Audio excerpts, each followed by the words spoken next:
Sophie de Wessex a été accompagnée par une escorte pour son déplacement du 10 mai dernier. Une moto de l'escorte a heurté une femme de 81 ans, catapultée à 40 pieds de l'autre côté de la route. La victime de la moto, membre de l'escorte de Sophie de Wessex, vient de mourir. Le mercredi 10 mai, un policier en moto assurant l'escorte de Sophie Wessex percute une femme âgée de 81 ans. Après près de 2 semaines de lutte, la femme âgée, gravement blessée, est décédée comme le rapporte son fils. Hélène Holland, rappelle le Mirror du 24 mai, avait été projetée à 40 pieds de l'autre côté de la route après que la moto l'ait heurtée, selon un témoin oculaire. La femme âgée de 81 ans était sur l'itinéraire sûr d'un passage pour piétons, déclare son fils Martin au BBC.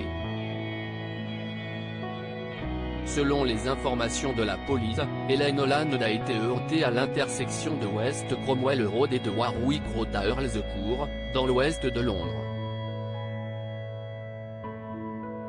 D'après le porte-parole de la police, les ambulanciers du London Ambulance Service et du London Air Ambulance sont intervenus sur place. Hélène a été transportée à l'hôpital dans un état critique.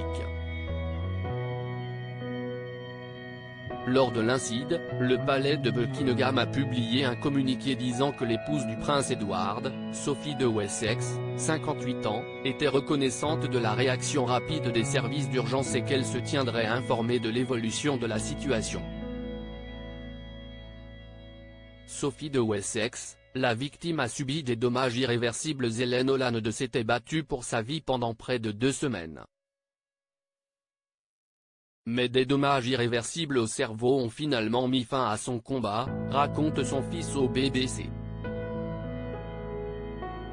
La quinquagénaire, heurtée par une moto escortant la duchesse d'Édimbourg dans un passage piéton, a subi de multiples fractures et des lésions internes massives, précise son fils Martin. L'enquête sur cet incident impliquant l'escorte de Sophie de Wessex est entre les mains de l'Office indépendant pour la conduite de la police ou OIPC, précise le Mirror. Le 19 mai dernier, l'IPC a lancé un appel à témoins tout en précisant qu'il détient des images de vidéosurveillance des propriétés voisines. À propos de l'auteur, l'introverti et passionné de l'écriture, j'ai rejoint l'équipe de Closer en 2021. Je suis également une grande admiratrice des romans épistolaires et de la science-fiction, et une fervente fan des animations japonaises. Ces derniers articles. Une adolescente disparaît pendant ses vacances, un coup de théâtre apporte la vérité très amplue. Son bébé de 9 mois meurt mystérieusement, sa théorie est effrayante et astrologie, ce qui attend les balances au mois d'avril.